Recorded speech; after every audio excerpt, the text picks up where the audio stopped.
Welcome back to Dead Ball Dancing, January 17th Oof. edition. I have it on good authority that the best team in the country has a new fan, a new official Absolutely. fan. Yeah, and the rankings may always change, but one thing is remaining the same, and that is Arizona is diabolically good, and it's all because she was brought into the world before their season started. So go Arizona. You could see it on the logo there. Cutest fan also that is in existence. So yeah, And that's still my favorite Bears team in the whole country, favorite honestly. Bears team in the whole country. Awesome. Yeah. No. I don't know why you're not a Chicago's Bears fan, but that's okay. Let's get into it, man. What a great week of basketball. A Yeah, lot of movement on the board. a Like, lot of movement, a lot yeah, of unexpected results. Um, Obviously, some of them matter a great deal yep, more than others. You'll notice Michigan out of our top five for the yep. first time in a long time here. Long time. Yep. No change at the top. Um, Iowa State is a weird team, man. They I are a weird team, but they are good. They are. They're really good, and you know, I couldn't. We knew that. I think at some point, like some of the top guys were going to end up taking themselves out. And where I wanted to start is I can't figure out Kansas, Rick. I mean, we've talked about Kansas at length. The entire season. Obviously, they slide down one spot here to 21.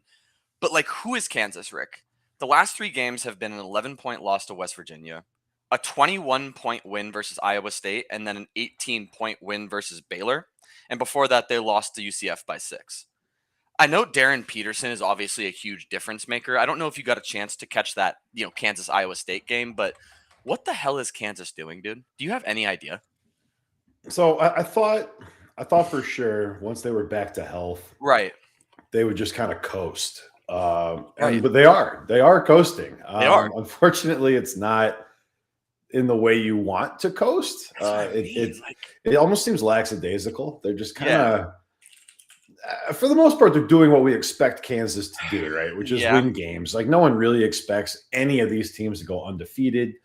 But I think for me, it's just more that up and down. yeah, Some of that, Council's playing like 35 minutes a game, yeah. and who's the other? White, Trey White. Like Yeah, Trey outside White. of those Right. guys, like Yeah, I feel like there's all this interchange. So I don't know if they just don't have their lineup set or they don't trust some guys on defense. I yeah. mean, like Dawson's getting meaningful minutes, and, Right, and, and right.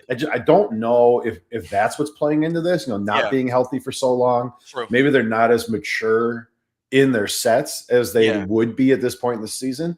But yeah, I mean, the underlying stats are kind of static. right, And it seems to be they win or lose kind of versus who they're playing against. But right. yeah, just kind of biding their time here. But I Kansas is know. still right in it. I think they're right. They're right in it. And the thing that I'm concerned about with Kansas, right, is they're experimenting at this point in the season, right? Like they're trying new lineups. They're throwing different people out there. But I mean, you look at the way they played Iowa State, Rick. This was probably the most impressive win that any team will have this year. Iowa State, obviously not moving on our board here for good reason because Iowa State is a phenomenal basketball team. They beat arguably a 1 seed in Purdue by 30 in Purdue. I mean, dude, Kansas out rebounded them by 5, 17 assists to 8 turnovers, 32 points in the paint. They only committed 9 personal fouls against a incredibly aggressive Iowa State team. This was one of the most complete and clean wins that I think we'll see all year. And that's why I'm confused because then you go to the UCF and they look like crap. So, this is a team that I'm going to keep an eye on through the rest of the year in a very resurgent Big 12, as we could see. 3 Big 12 teams now in our top 5. But man, dude, just a very confusing team. So I wanted to start off with Kansas because I just can't figure them out. The only other thing I can think of is the travel. I mean, Yeah, the games they're losing are the road games, yeah, and when they're at home, they're taking care of business. taking care of business. Um, I mean the 4-point win against TCU. You can say what you need to, but I mean they're winning by margin at home, and they're losing narrowly on the road. So, I mean, I don't know. I don't I know don't know if either. this is sustainable. Right. You know that they play Colorado and then they play K-State both at home, and they're going to Right. win both of those games. So By a maybe it lot. is the right time for them to be experimenting, right? Yeah. Yeah. If you're looking at a juggernaut that is everyone's pick to win the conference, Yeah. you're looking at a really good BYU team. Yeah. You know, Kansas is Kansas. Right. They're Right. going to get a tournament bid as long as they don't completely shit the bed. So if you're not going to Right. win your conference and you're not going to be a 1 or a 2 seed, figure it out now, right? I mean, if Right. they have 9 guys who they can start and feel good about come tournament time, I mean, that's a recipe for a championship. So maybe this is the way Kansas gets it done. I know, seriously. So take me through some of your thoughts on the top 25 this week, Rick. I mean, we got a lot of movement. We got a lot of good teams. Yeah. Obviously, Vandy sliding, unfortunately. But what are your thoughts on the movement this week? You know, I know that we don't align necessarily on our stack, but you know, one that I did want to call out is St. Louis. I put the Billikens in my top 25. Yeah. They've been playing really, really well. Oh yeah. You know, and as I'm thinking about some of these blue bloods, you know, we just talked about Kansas. We still don't really know who Kentucky is. Florida's doing crazy shit all over the up and down, and the Billikens are playing good basketball. They're doing exactly what you would expect from a high mid major. Absolutely. You know, Utah State, you could say the same thing for. I mean, these teams, these smaller teams, you know, Nova at number 25 in our rankings this week. Yeah. That's kind of what I'm focusing on now. The big conferences, I've shifted my focus off of a little bit. Yeah, me too. Because it's going to kind of take care of itself. Right. I'm watching the Big 12 and I'm watching the mid majors because those are where the excitement is for me right now. You know, I'm looking at 16 to 20 in our rankings and all of that movement. Yeah. And I feel like these are teams that we just don't have a handle on from this is who they are no matter what. You know, they're not brand names. You know, they're playing good basketball. They make stupid mistakes sometimes, but those are the teams I'm really kind of dialing in on. And absolutely, man, it's been a fun couple weeks. I mean, dude, 10-game win streak. They're 12-0 at home. They're 3-0 away. This St. Louis team is 16-1. Like, this team can flat out play, and we called out obviously the Atlantic 10 last week. You have George Mason at 17-1, Dayton at 14-4, St. Louis at 16-1.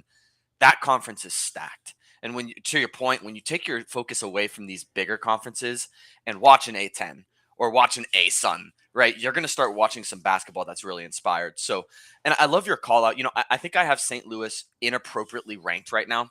I have Dayton and St. Louis kind of back to back at 38 and 39. I think those teams are going to slide up. Obviously, there's going to be some attrition when they play each other. I got George Mason at 29 to your point. So, you know, I do also love the call out, obviously, for the smaller conference. And I'm going to take us down a smaller conference route as well. And one of my teams that I put on notice a while back was UNC Wilmington. And UNC Wilmington is scary good.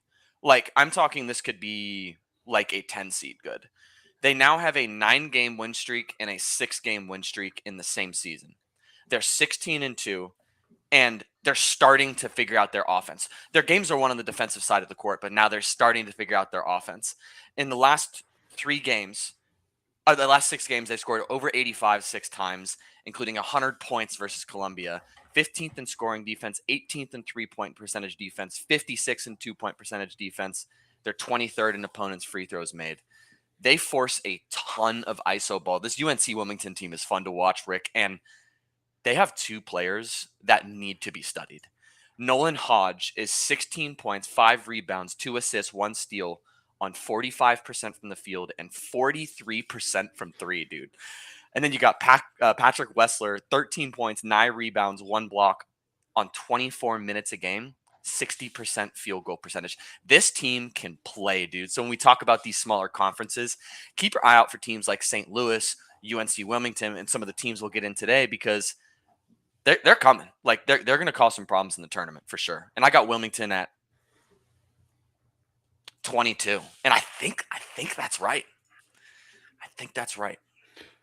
You know, and as we get in here, we might have to pivot one of these episodes and start talking a little tournament talk because we're getting close here. Oh, yeah. The wins and losses now are going to be amplified because we're getting closer in time to the tournaments. So, 68 teams going to make the field. I know. They won't be the ones we think, right? Yeah, no, not at all. So, where are you taking us next, man? I know we got some conferences to talk about, huh?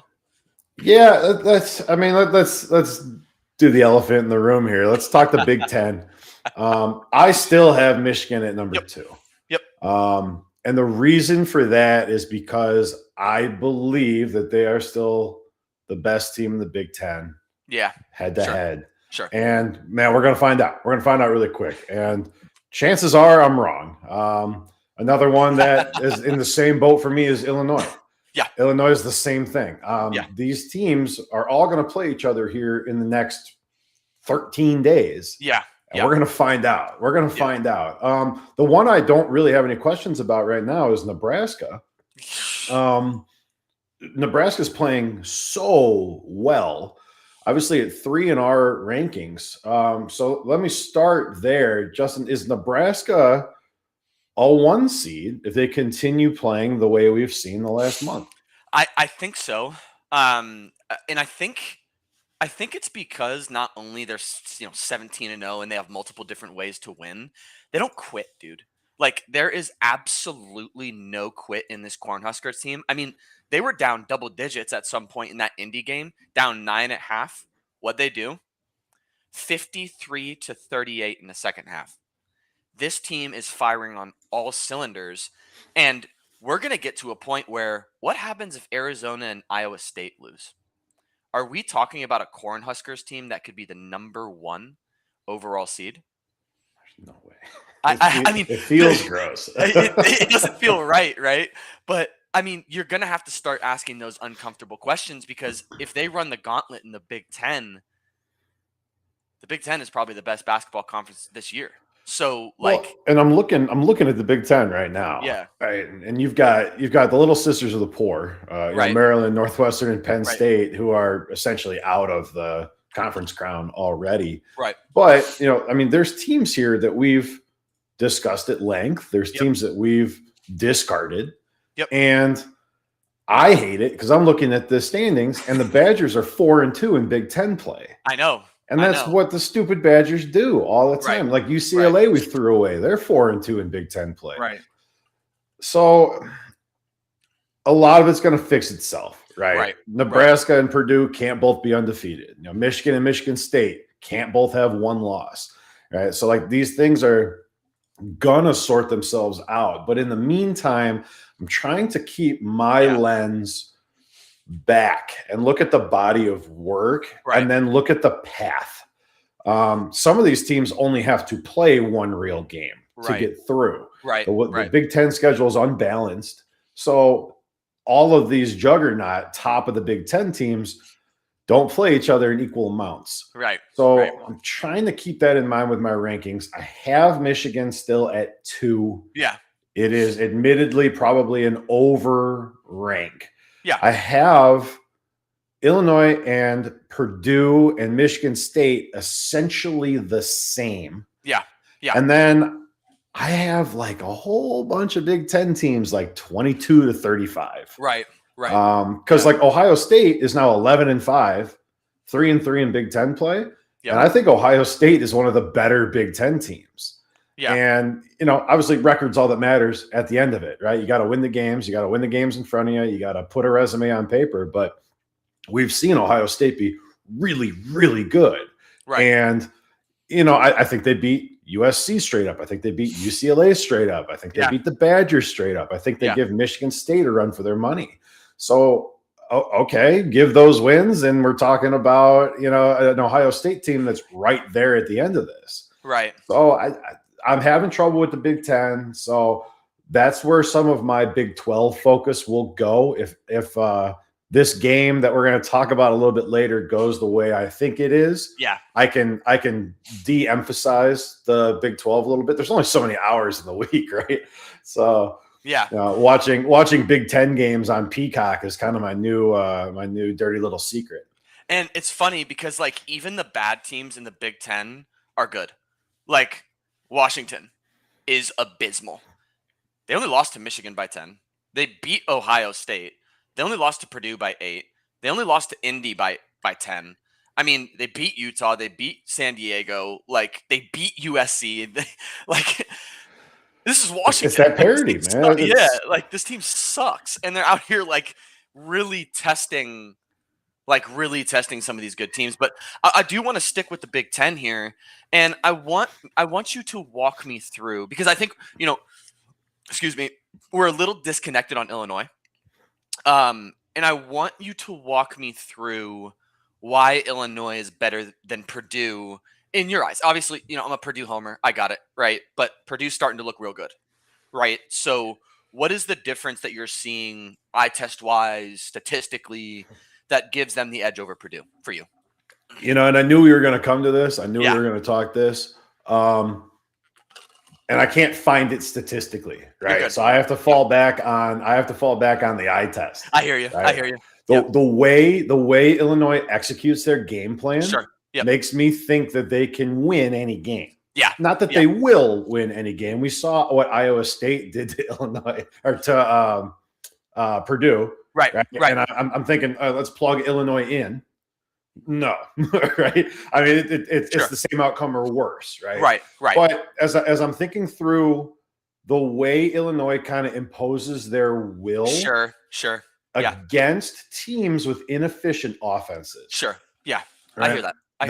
The defensive statistics aren't there, and I was kind of enraged to see that. Sure. Because as soon as you have to go cherry pick, it undercuts the argument. So I'll just be straight about that. Yeah. But, looking at the Big Ten and the way Illinois plays, I think Illinois is a better Big Ten team than Purdue is. Okay. Purdue is built for a tournament. Purdue is built to take on Arizona, Iowa State, BYU, Michigan, Clemson, Virginia, right? Illinois is built better to beat Northwestern, Minnesota, Indiana, right? So is Purdue the better team? Most likely. Probably, yeah. Okay.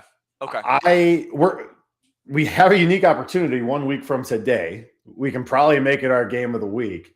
Illinois plays Purdue at Mackey on January 24th. It'd be a tough game for them to win, man. Well, and realistically, Purdue's a 4.5 to 5 point favorite in that game, and rightfully so. Right. But you're a Purdue guy. I am. If Illinois is up 3 at the half, not surprised. You can probably tell me exactly why, and it won't have been the first time Purdue's put themselves in the situation. Correct. Yeah. So it'll sort itself out. It's fair to call it out. It's fair to make me talk about it because Purdue is probably the better basketball product. Right. I think Illinois is a better Big Ten team. Sure. But hey, man, January 24th, Purdue could go in there and win by 20 at Mackey. I feel like, and that's what I'm thinking. Right? Is I feel like the more likely outcome is Purdue by 20 to 30 rather than Illinois winning by like 5. And I'm trying to reconcile that in my head. You know what I mean? But I think the most likely outcome is Purdue tight, right? You think so? Yeah, right. Sure. Because that's just the way Illinois forces teams to play. Yeah. And that's what I'm talking about, like the way they execute their offense. Like if they suck the air out of Mackey. Yeah. Like Iowa Purdue State by did. 5. Yeah, like Purdue by 5 is probably like the most likely outcome. Right. But like Purdue by 5 is an Illinois win as far as like my perspective of Illinois. Mm-hmm. So I don't know. I'm not sold. No, I'm not, and I'm not either. And I think what concerns me about Illinois is what we've talked about in the past, where it's like they have that fall off. Credit to them, like they're avoiding it, right? They've played some really good teams. They've had some really tough losses.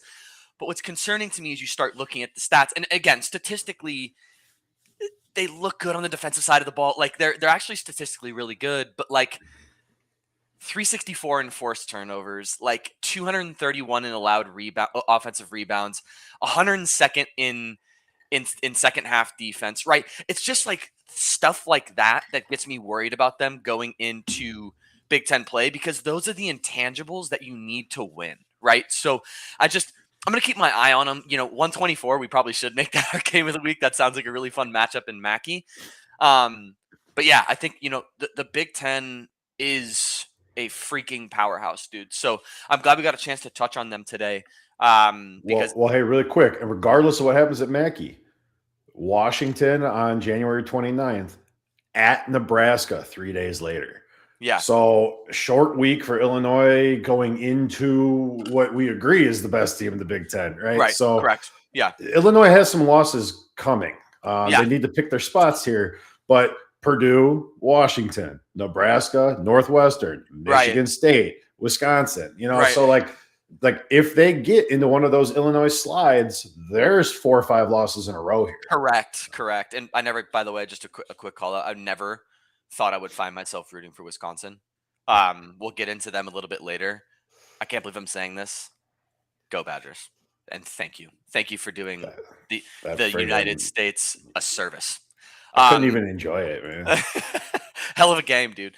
I'm going to quickly turn to another small team, if you don't mind. And again, Homer, because, my dad went there. He actually ran D1 cross country for them.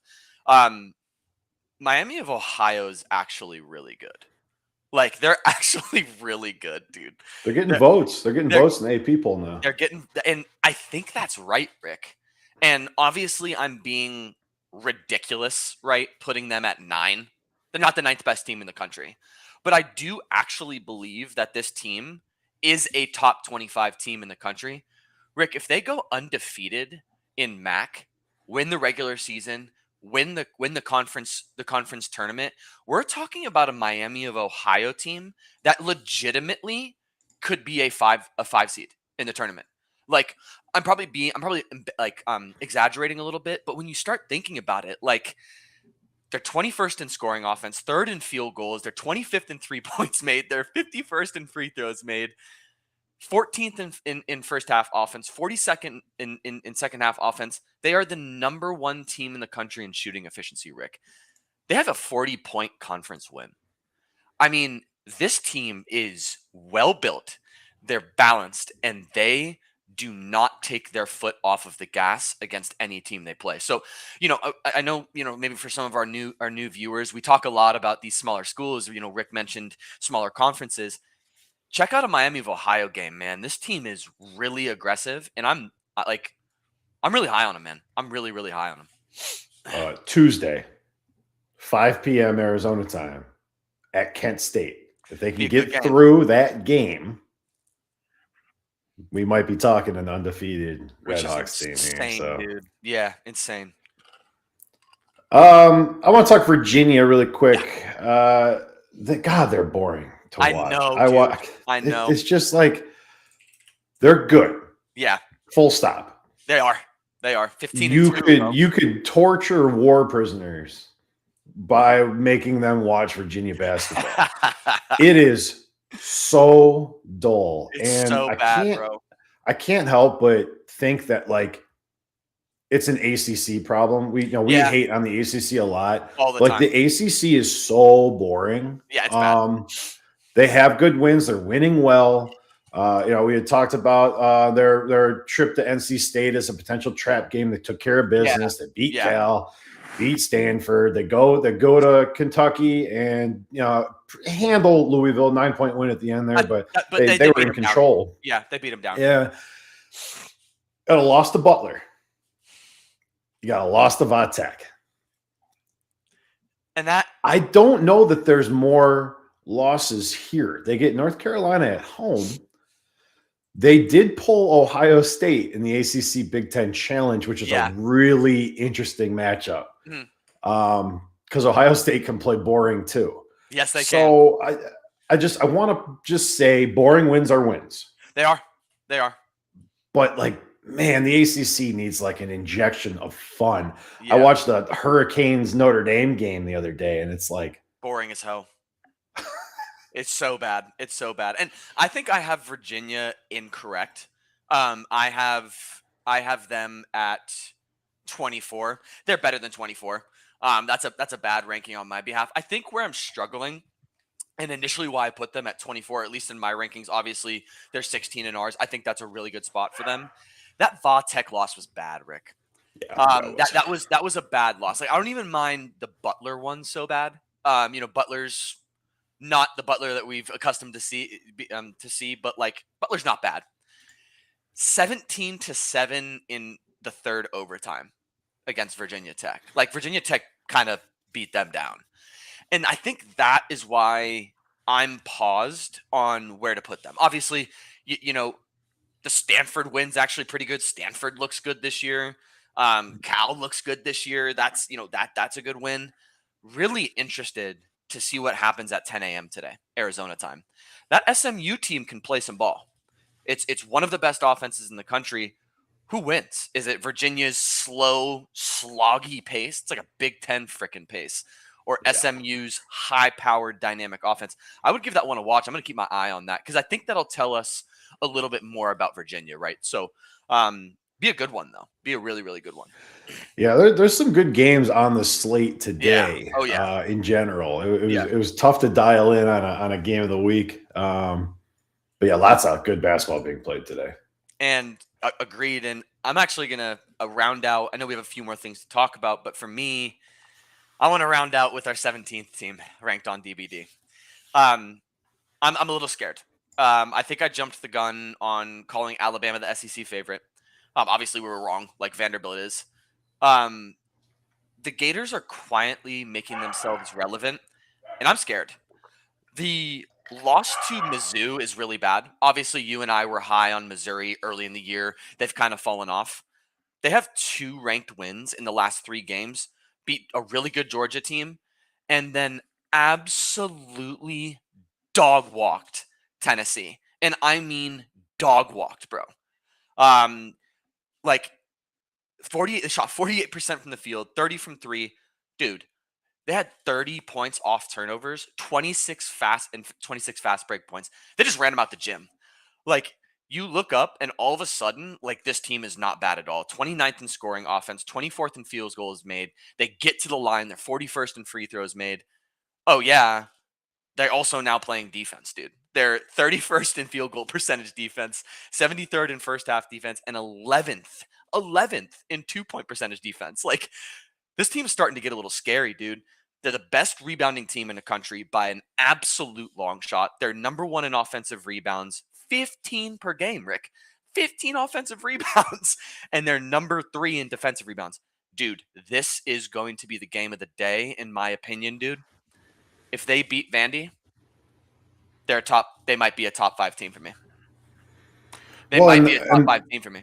Like, on the other side of the coin is if Vandy loses, they're going to continue to slide in our rankings. Yep. And because of who they are, they're going to slide right out of the national conversation. Yeah, they are. They are. It's Vanderbilt, right? In a conference of fun schools that people like to talk about. So, an undefeated Vandy playing really good is a great story. A 2-loss Vandy who can't play against the elite teams in the SEC. Right. I mean, that narrative writes itself really quickly. Yeah. And that would be a shame because I think Vanderbilt is a good team, but they have to prove it. They have to prove it by beating the good teams in the SEC. And a loss to Florida would go a long way to sliding them right out of the AP poll. They'll stick around in ours. I don't know. I don't think I would drop them too far with a loss to Florida. Like you said, I think it speaks more to Florida. But I have Vandy at 10 and Florida at 16 right now. And, I mean, it could be as easy as flipping those two, right? Yeah. So. And I think, dude, obviously, like, they have a bad loss. Like, 2 bad losses. The TCU loss actually doesn't look that bad right now, right? Because TCU is apparently good. Missouri, so if you factor that in, their only bad loss is Missouri. The rest of the losses is the best team in the country, Arizona, by 6 points. You lose to Duke by 1. You lose to UConn by 4. Right? Like, they're playing the best teams in the country tight. And that's the thing; those are conference champions, right? Yeah, I mean, those are literally the best teams in the country. Like, yeah, it's like they're playing them tight. Like, so I think I was wrong. Like, I'm pretty sure I was wrong about them. But check this out, dude. Like, they're 3-1 in conference on a 3-game winning streak. They have Vandy, LSU, Auburn, South Carolina. If they beat Vandy, they're going to beat LSU, Auburn, South Carolina, and then you're talking about a 7-1 Florida team in the SEC. That's a top 5 team. I don't care. That's a top 5 team, right? So keep an eye on Florida, man. They're getting a little scary. All right. Rounding out the top 25 here. Is there anything else you wanted to touch on? I just wanted to call out that this is going to be one hell of a coach of the year conversation. Hoiberg is doing something right. Hoiberg, for people that don't know, that's Nebraska. And then, dude, Travis Steele from Miami of Ohio. Like, I think it's going to be down to those two. I don't know who you give it to. Dude. So, I think Miami, Ohio is in the driver's seat, right? Because if you have an undefeated season, it makes award season so much easier because you're flawless, right? And full stop. That's it. I mean, you could talk about Miami sweeping the MAC awards, right? Yeah. Every player, for the All-Stars, the Coach of the Year, the Assistant of the Year, Player of the Year, right? An undefeated season is an undefeated season, and at least at the conference level, it's undisputable. But I think in today's game, going undefeated, I mean, it's not something we see often. Right. Yeah. So hopefully they can avoid some mistakes and at least make it difficult, make it a national conversation, because I think that would be a lot of fun. Yeah, so that's the only call out that I really had. But man, a lot of movement obviously in our top 25. You're gonna see more next week, right? Because some of these teams are playing each other. Man, what a fun week of basketball, and man, what a slate today for the top 25. So yeah, so much fun. Now let's get into some on notice, dude. We got some really fun teams this week, huh? We got some good ones, that's for sure. Yep. Not that I can get the slides to work. You're good. All right. I'm going to dump a new slide. So go ahead and start talking to me about the Georgia Southern Eagles, baby. Yes, sir. Yeah, Georgia Southern Eagles.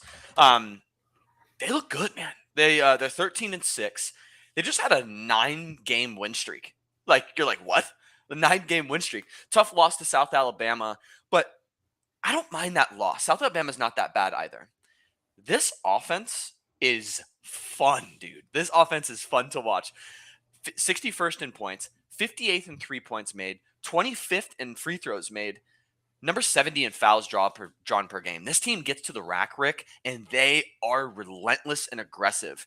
They don't do anything right on the defensive side of the floor, so all of their wins are like 95 to like 85 or something like that. But what I like about this is they're 55th in forced turnovers. They force a ton of freaking turnovers because they gamble a lot, and they generate a ton of second chances. Well, let's clarify. Yeah, they're not point shaving like some teams. They gamble on the court. Yeah, we'll get into that later. Dude, this team is insanely well balanced, Rick. 11 guys, you heard that correctly. 2 starting fives and a 6th man are averaging double-digit minutes. 4 guys are averaging over 10 points a game on 45% or more from the field. And oh yeah, the guy with the coolest name in all of college basketball, Spud Webb. Dude, this guy's a hooper, Rick. This guy is serious. 17 points, 5 rebounds, 3 assists, 2 steals a game on 53% from the field, 80 from the line, and 31% from the 3. This kid can play. This team is balanced. Give Georgia Southern a watch. I'm not sure if they're favored to win their conference, but with the way they're playing now, they have a really, really good shot. So, yeah, Golden Eagles, baby. If you work for Streamlabs, drop me a message because it's been a couple weeks of some bullshit here. Yeah. All right, I've got the. I'm still trying to get this up, but we'll move on for now. Yep. Oakland, the Golden Grizzlies. I love it, dude. Is a team I've been infatuated with in the past because they just seem to like hang around sometimes and take down teams that they absolutely shouldn't. Yeah. Oh yeah. And then they take care of business in the horizon. They just beat the crap out of Milwaukee by 13 points and kind of took their foot off the gas towards the end. Yeah. And this team just gels really, really well. They beat the shit out of Robert Morris, who we've talked about as a pretty good team, 96-73. Robert They're Morris. ready to go. Yeah, they're ready to go. They're cruising through the horizon. Michael Hogue is sick. Yeah, he is. The whole offense kind of just runs through this kid. Yeah. And they're fun. They're a really fun team. If you're in the Midwest, you can usually catch their games because your locals will sometimes shift through them. Yeah. But yeah, they're just fun. Not like a super good team, but at 10-9 in the Horizon, they're going to win the Horizon. Second place right now. They're 6-2 in conference. They're cruising, man. This Golden Grizzlies team, dude, it's like race to 85 and they get it done. Yeah. So. I mean, dude, I love that you called out a team that isn't like, 13-0 or whatever, right? This is a team that struggled to start the season and now is coming back. Dude, this team, I love the way they play offense. 64th in assisted turnovers. They're shooting 76% from the free throw line on 25 attempts as a team. They don't turn the ball over, 10 turnovers a game, and they don't foul on defense. I mean, don't get me wrong, this is one of the worst defensive teams in the country, but they're only committing 16 fouls a game. I think they're starting to round out the defensive side of the court. Keep your eye on the Golden Grizzlies. Also a phenomenal mascot, right? Yeah, it's just I like that it's nasty looking. Like there aren't enough like mean mascots out in the world, and like this one's kind of sick. But just don't lose sight because they have a way of beating teams way above their weight class. So all right, I have found a workaround. So before you get into your trending down, you got it. Let me throw this up. Let's do it now. Look at those mascots dude. The on notice upwards trending up. Those mascots are sick, bro. They're sharp. They're sharp looking. Sick. Anyways, all right, let me do Charlotte so you can rant. Yeah. Let me do Charlotte so you can rant. It's coming. You know it's coming. Yeah. Okay. Charlotte, believe it or not, in the American. This conference sucks so bad. I keep trying to be nice, man. They got boat raced by Tulsa. Yeah, who sucks. All right, so Charlotte's 9-9. Their defense is usually the thing that makes this team worthwhile. Yeah. Tulsa, I'll admit, is probably the best offensive team in the American.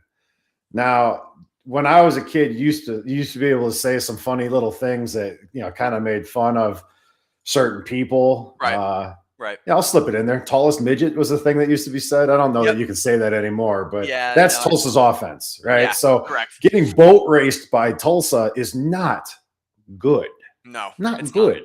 No.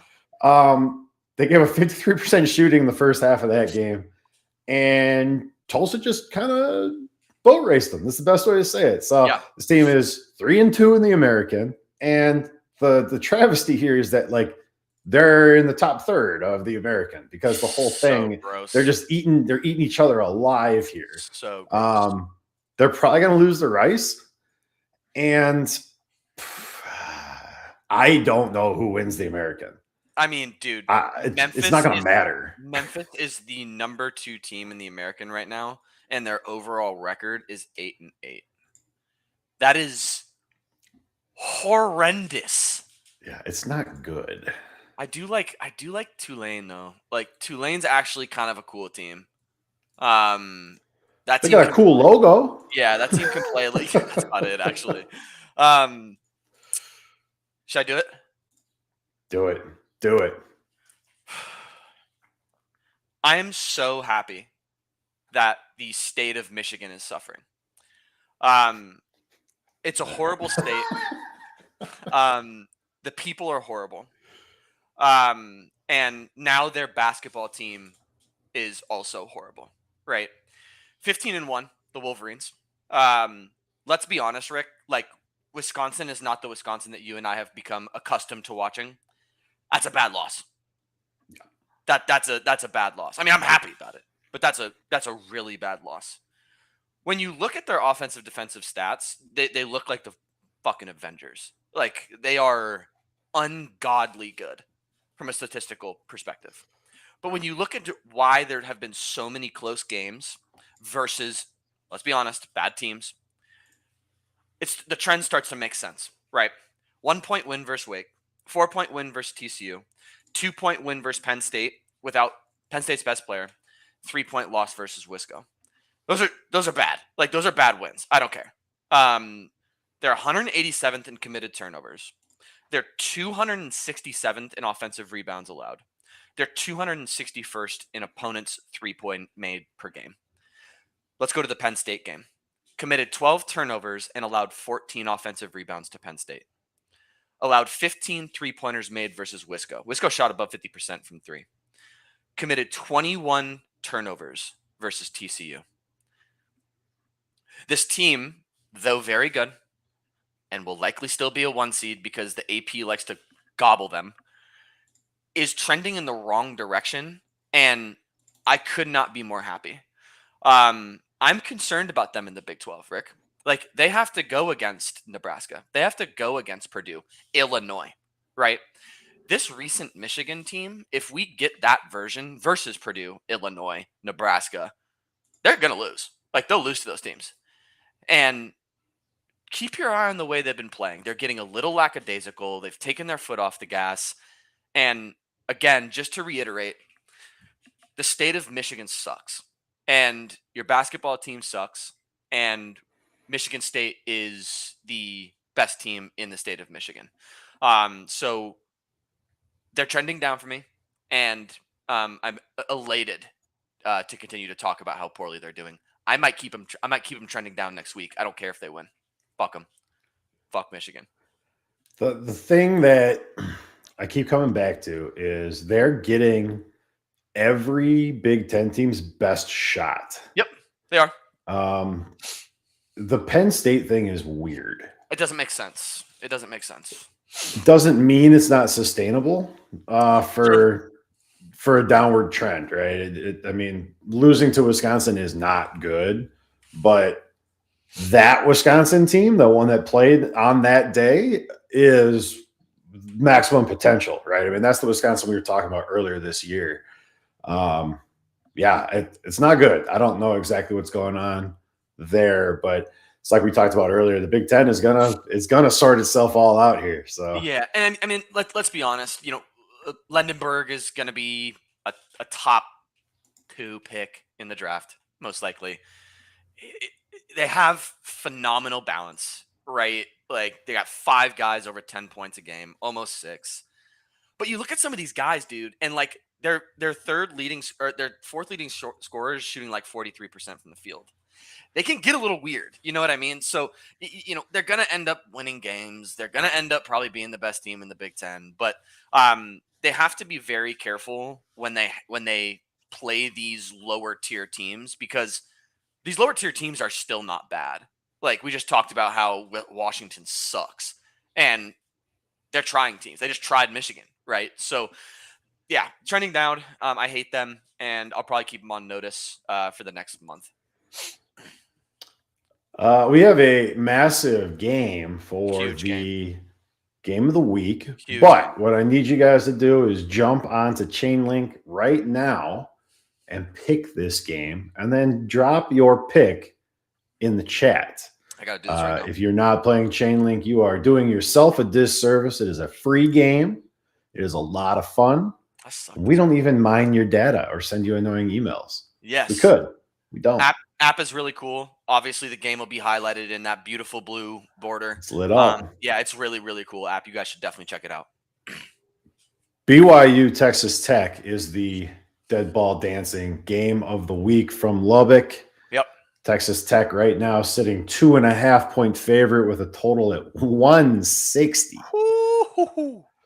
This has the potential to be an absolute barn burner. Yeah. Both ways. Yeah. But that's why you come to us, is for the breakdown. So for me, this is the freshman against the player of the year.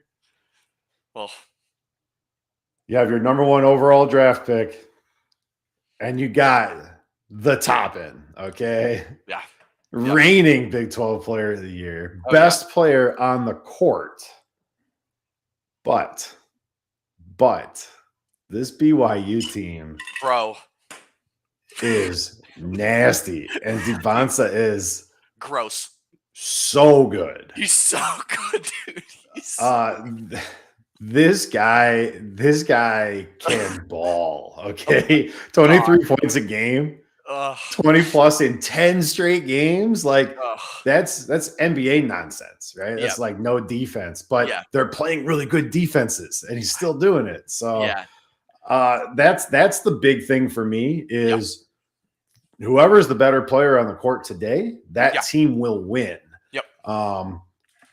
But everyone watching, you win no matter what. This is going to be a hell of a game. And it's going to go a long way to deciding the Big 12. Yeah, and quickly before I get in, I'm going to start with BYU, if you don't mind. Quickly before I get into kind of my thoughts on them. 23 points, 7 rebounds, 4 assists, 1 steal on 56% shooting. Dybantsa. You got his full stat line up. What's he averaging for minutes? Let me look him up. Big 12. Not a lot. Right? Actually, no. He probably is. He's playing 31 minutes. Dude, he is playing a lot of minutes. Dude, he almost has a point per minute. And he's like 17 years old. So okay. I'm gonna start with BYU. We wrote them off early in the season. They're 16-1, 13 game winning streak, and their only loss is UConn. Yep. Like, they're still not the best team in Utah. That's Utah State, but they're freaking good, dude. Like, this team is nuts. To your point, I was going to say, like, one of your call-outs, high-octane offenses, right? I would say their key to their success is offense, but it's not. They could do it on the defensive side of the court, too. 18th in scoring, 73rd in free throws made, 19 in field goals made, 30th in two-point percentage, 5th in second-half offense. This team can play. And you're like, okay, well, that means they're going to be lackluster. They have no energy on the defensive side of the ball. 51st in scoring defense, 36th in three-point percentage defense, only allowing teams to shoot 29% from beyond the arc.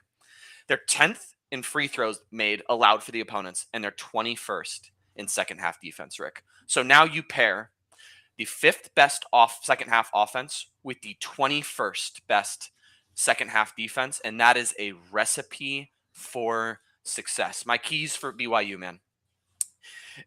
If they go into halftime with the lead, this game's over. This game is way over, right? Because you're turning up in the second half. If you have the lead at the halftime, they're going to step on Texas Tech's neck, right? Run them off the line. We know Texas Tech can shoot the hell out of the ball. And this is more of a technicality thing for me, Rick. Like, what you're taught as a college basketball player is close out, stutter, but like don't fly by, right? It's just to keep them in front, but also contest. I don't give a shit. Like, you need to run Texas Tech off the line. Sprint at them, right? Make them take an extra dribble because they're less efficient after they take an extra dribble. Don't fall in love with the three. Texas Tech allows incredibly high efficiency from teams inside the three-point line. They're 126th in two-point percentage defense.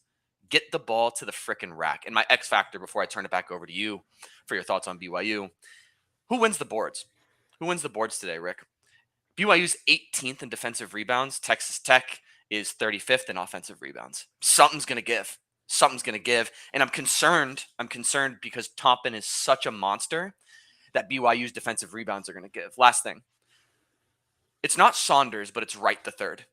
This dude is averaging 17 points, 6 rebounds, 2 assists, 2 steals on 48% and 46% from 3.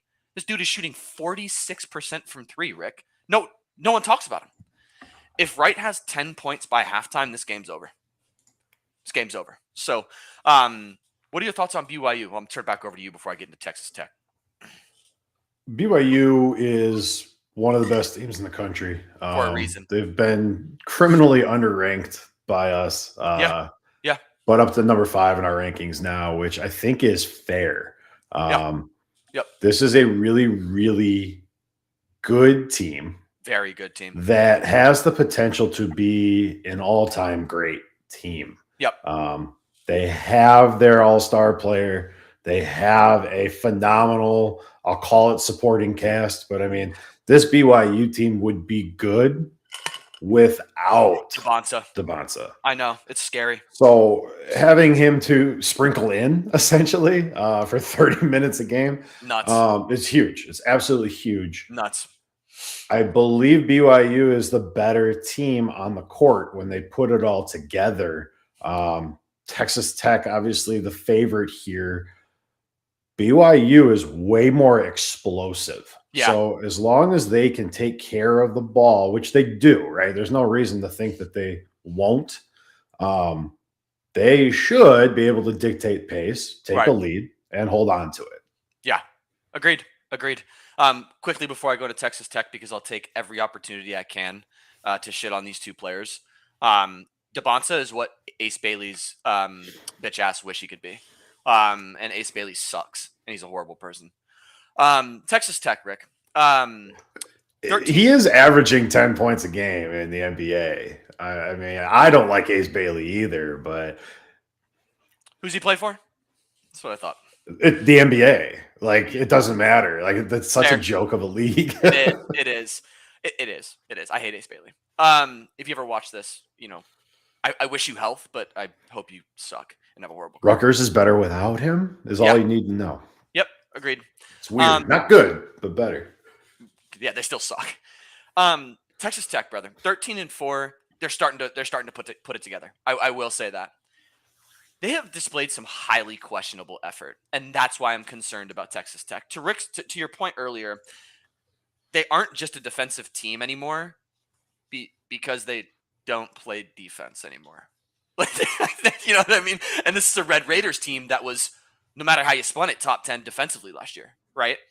141st in scoring, 126th in 2-point percentage defense, 122nd in 3-point percentage defense. This is concerning. 248th in first half defense. And then you again think about BYU being the second best scoring offense in the second half. If you let them blow you out in the first half, you might lose by 50. I can't figure this team out, dude. They beat Duke. Phenomenal win, right? Lost to Purdue by 30. Lost by 7 to Arkansas. Lost by 4 to Illinois. Maybe the teams they lost to are really good. But I think the problem that I'm having with them, Rick, is offensively, they're incredible, but they're streaky, right? 49th in scoring, phenomenal. 7th in 3-point made per game, phenomenal. 12th in first half offense, they can play. 280th in free throws percentage on almost 20 attempts per game. That scares me. I'm concerned that they're going to rely too much on the three ball, Rick, versus a Cougars defense that really doesn't allow a lot of efficiency from beyond the arc. Now, the elephant in the room is Toppin is not only a phenomenal college basketball player, but he works incredibly hard. Like, this kid plays incredibly hard. 21-11, 2 assists, 2 blocks on 56% from the field. What I'm a little worried about, though, Rick, is BYU's defensive intensity on the interior is incredible. They're just going to foul Toppin, bro. Like, the dude can't shoot free throws. He's at 47% from the line. You foul Toppin, you send him to the line. Good defensive stop, right? Like, he's not going to make the free throws.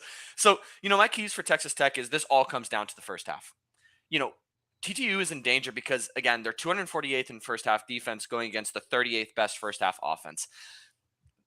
Something's going to give, right? BYU has proven vulnerable at times on the offensive rebound. Like, they let up a lot of offensive rebounds. So, be relentless on the glass if you're Texas Tech, and there's a chance that you're going to steal this game. Now, again, we go back to the 3-point attempts, Rick, and I'm almost done. I want them to have less than 10 3-point attempts by halftime. If you have more than that, you're probably down double digits because BYU is very, very intense on the defensive side of the court. X factor. Donovan Atwell sucks. He's averaging 12 points a game, but he's shooting 42% on highly questionable shot selection, dude. I mean, there's been, I was looking at his stats earlier because I was like, who the hell is this guy? Their third leading scorer. I mean, he shot like 3 for 17 one game. Stop, like, you got to do yourself a favor and look up his scatters chart. It's horrendous, bro. It's art, though. I'd hang it on a wall. I need him to have less than 10 field goals attempted if Texas Tech wants to win the game. If he has more, Texas Tech loses by double digits. So that's kind of my thoughts on Texas Tech. What are you kind of thinking is the key in this matchup for them? What are your thoughts? Yeah, so I want to be super clear about one thing. The college basketball and the NBA are not the same game. No. Dybantsa will be the number 1 overall pick in the draft. He's a phenomenal player. Yep. The best player on the court is JT Toppin. It is. The best player on the court is Toppin. Yes, he can't shoot free throws worth a damn, but you can only do that so many times, right? You only have so many fouls to give. Yeah, it's true. And it's true. Toppin will command double teams. Yeah. Sporadically in this game. BYU's defense not built to double team. Toppin's going to get double teamed. He's a phenomenal shooter when he's not standing static at the free throw line. Yeah. He is going to command attention, double team or not. He is going to command eyes. He's going to command spacing on the floor. Yeah. And that is why JT Toppin is not the key to this game. Exactly. Christian Anderson, I like that. Who's the guard for Tech, is awesome. He was all freshman last year. He's averaging 21 points per game. He just put up a massive double-double against a good Utah team. Yeah. The space that's going to open because of Toppin, Christian Anderson's ability to facilitate the offense and generate points on his own in those gaps is what I'm going to be looking at. Yeah. If BYU overcommits to Toppin, who, regardless of anything else, is at least the best player on Texas Tech's side of the court, right? I think he's the best player on the court, period. But you have to game plan for him defensively. And in those gaps is where Christian Anderson can do work. If Anderson can have just a normal game for him, just an average game for him, that will be enough for Texas Tech to stay ahead of BYU. Look for off-ball movement around Christian Anderson on the defensive side of the court. See how BYU chooses to cover him. I think that is going to determine the game. If Christian Anderson has 20 points at the end of this game, I think Texas Tech can win. Give me BYU. Yeah. Again, I'm gonna get into my prediction as well here. I could make an argument that Christian Anderson should win Big 12 Player of the Year over JT Toppin. This kid is insane. 20 points, 7.5 assists, 50% from the field, 43% from three. This kid is one of the best shooters in the nation. The first game of the season, he had 34 points, 11 assists, and 7 rebounds. He has 6 games with 10 or more assists. He has 7 games with more than 25 points, including the 34-point explosion. I think the key to success is if this dude has 20 points, 7 assists, the game's over. Texas Tech wins. Anything less than that, I think BYU wins, right? Because that's the level of game that Christian Anderson will have to have for Texas Tech to succeed. Now, I am going to take BYU. I do think they're more balanced. I do think they're more relentless on the defensive side of the court. I think it'll be close. But what's the more likely outcome here? BYU by 30 or Texas Tech by like 5? And I think it's BYU by 30. But again, I think the over-under is correct. I would go over. Honestly, I would go over. Give me BYU by 5 or 6 points. You know, I gone back and forth on whether or not I wanted to say what I'm about to say, but knowing that our good friend Mike listens to the show, I'm going to say there is not a single way BYU can lose this game. Lock it in. Guaranteed win for BYU. Well, the only thing that makes me concerned about now is you're 6-5 in game of the weeks. I'm 9-2. We chose the same team this week. So that's exactly what I wanted to lead into here. Hey, that boy is 9-2 this year, though. Shit, I'm better than the ESPN people. No, I think now you're gonna be 9-3. So I know. congrats. Yeah, again, BYU is still not the best team in Utah. Utah State's way better than them. But they're a complete team. They're very well rounded, and I think that they're going to win this game, not handily, but I think they'll be in control most of the game, especially the second half. So they're the better team, and they proved it throughout the year. They should be able to handle the spacing. Yeah, Texas Tech beats people by Toppin driving the lane and drawing that second defender, and then someone overcommits back out to Christian Anderson, and he's got a wide open pass to a wide open 3-point shooter. BYU just doesn't put themselves in situations like that. No, their worst game was a really tightly fought game against UConn, right? And they fought back too. They know how to handle high octane offenses. I'm not concerned about this one. BYU is the better team. They'll win this game. Yeah. Looks like we're on the same page. I'm looking up the schedule today because this is our game of the week, but there are some crazy games today. UConn, Georgetown. Real quick, this game just moved to 3.5. Texas Tech -3.5 just popped. I don't understand that. The fix is in. Yeah, they're probably point shaving. Arkansas, Georgia is going to be a really good one. I'm very impressed with Arkansas this year. Even though I can't stand Calipari and I think he's a scumbag. Arizona, UCF. Arizona by far is the best team in the nation. There's just no one even close. UCF's a little sneaky this year, bro. They're a little sneaky this year. That should be a tighter game than I think people think. Watch out for the trap game of the day. Duke at Stanford. You called that out last week. Stanford doesn't look that bad. I think they just beat UNC, if I'm not mistaken, right? Trap game. Duke has a chance to lose that game to Stanford. Stanford's really good. So, an incredible slate today, Rick. Our game at 6 p.m. Really love that. Last one before I tie it out. Gonzaga, Seattle. Rick put Seattle on notice a couple of weeks back, and this Seattle team is humming. They look good. Trap game for Gonzaga. Gonzaga's looking consistent at times. Look out for Seattle, maybe with a little bit of an upset there at home. So those are kind of my call outs. Anything that you're kind of looking out for today on the slate? Yeah, I got 3 that are all nationally televised, and you can just pop around a little bit. 12:15, start with Miami and Clemson on the CW. Good one. That could be a fun ACC one, or you could take a nap. Utah State and Grand Canyon on Fox Sports 1. If you don't get an opportunity to watch a lot of West Coast ball, Utah State and Grand Canyon. Grand Canyon is not as good as they've been in recent history. No. But that game's on Fox Sports 1. That'll be on. Yep. And then on NBC this afternoon, Michigan and Oregon. Sneaky.